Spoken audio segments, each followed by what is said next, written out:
Hi, I heard that there's still a chance that Carlton could make finals. It's a mathematical chance.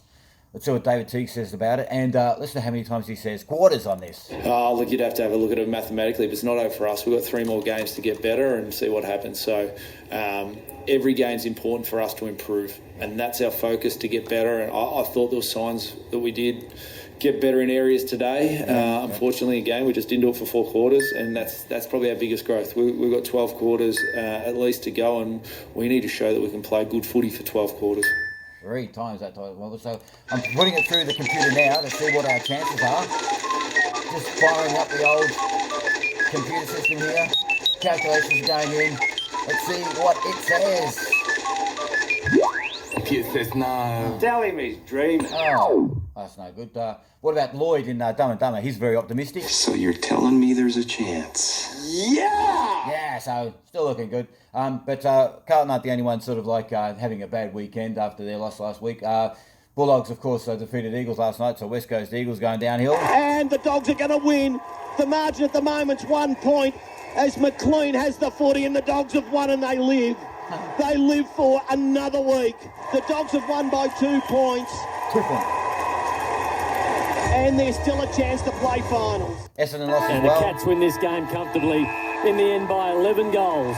Saints beat Hawthorn, and Alistair Clarkson had heaps of excuses and what-ifs in his press conference yesterday. We just lacked a little bit of polish in the end to convert some of our chances. You know, we kicked 3 goals 6 in the last quarter.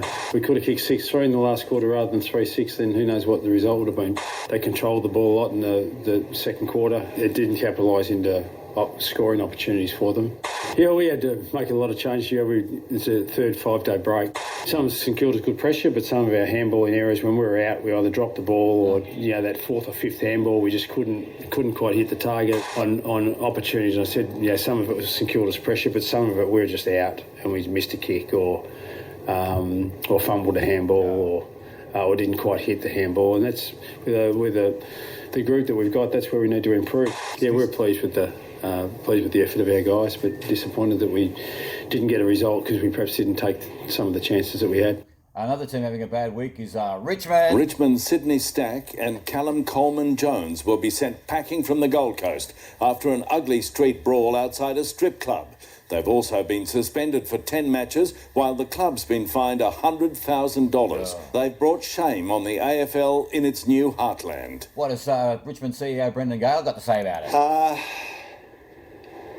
Disbelief, anger, bewilderment, and probably deep embarrassment, to be honest. The actions the players made were serious mistakes, serious errors in judgment that put our club, our AFL community and our standing at risk. Oh my goodness, Richmond always spoiling it for everybody else. Collingwood had a bad week as well. They lost against the Lions. They're going to run out of time, Collingwood. Collingwood Have been far from disgrace, but just not quite good enough tonight. So there it is. It's the Lions Friday night footy, and they go to equal top of the ladder. Only a couple of rounds to go, and they are too good, to the tune of 8 points over the Magpies at the Gabba. Maynard was an angry man last Friday night. This is how Channel 7 called it. Oh boy, John Hale as well. They come at Maynard. McCluggage there as well. I think Roberts was in it. We know he's a bulldog, but he can't take on 6 at once. They surrounded him and targeted him. Not a big, massive fight, but fight nonetheless. We don't get many of them these days. This is how Triple M called it. Brisbane doing a job on Collingwood. 5-3. Collingwood 2-1. It's on. It's on with Maynard and McCluggage. This is not a man you want to get involved in. 3 Brisbane Lions taking on McCluggage. Now coming in, Maynard. Some big boys on the wrestle dance. They're coming from everywhere. Love it, Howie. I love it. We need a bit more of this. Bring back the Biff. Charlie Cameron wants a piece of Rayners in there as well. Darcy Moore doesn't want anything to do with this. So get out. Come on. Enough of this. Now, I don't know if you heard too, Nathan Buckley at the end of the press conference at the end of the Carlton game was talking about his life being not empty, that he won't be defined by winning premierships and stuff like that after a Robbo article in the Herald Sun. This is what he actually said. I just want to put on record that my life is very far from empty. Like, I don't have the flag, but I'll be working towards it. But it's not going to define me. whether I get it or not. I was wondering what he's really trying to say. So what we did, we played it backwards and we found a little hidden message in there. See if you can pick it up. Oh, no, there you go. You know. I must pop down to the chemist, get your pills. I don't want any pills. Of course you do, cause you get the collywobbles. Oh, you remember far fairer. Anyway, another person having a bad week was Luke Hodge calling Charlie Cameron from the Lions a hawk. We're lucky enough to be down here with the Hawks' leading goal kicker, Charlie Cameron. Hawks. How about I go again? I was on Hawks.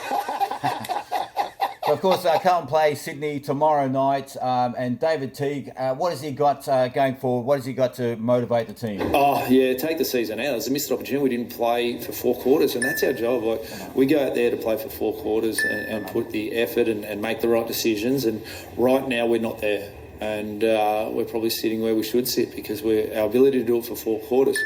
What we do have is belief that we can do it. We show that we can do it for periods of games. So it gives us belief, but we've got to be able to do it. And the simple fact is we're not doing it for 4 quarters right now. And we've got to find a way to do that. What else have you got to say? It's just our ability to consistently make the right decisions. And when the pressure comes, that's our challenge, that's our growth. We've got to get better. When the pressure comes, we need to be stronger in the contest. What about if we play some of his stuff backwards? What does it sound like when we play his stuff backwards? For 3 quarters, the way the 3rd quarter was played, in that last quarter, for 4 quarters, play for 4 quarters. Our ability to do it for 4 quarters, not doing it for 4 quarters right now. Didn't do it for 4 quarters. We've got 12 quarters and footy for 12 quarters. Yearly base. This is it, Mark. That's a lot of quarters. You're absolutely right. Well, that's the end of the video. Go Carlton tomorrow night. What do you got to say about this video? Anyway, go Carlton tomorrow night. Go get some fun. Go,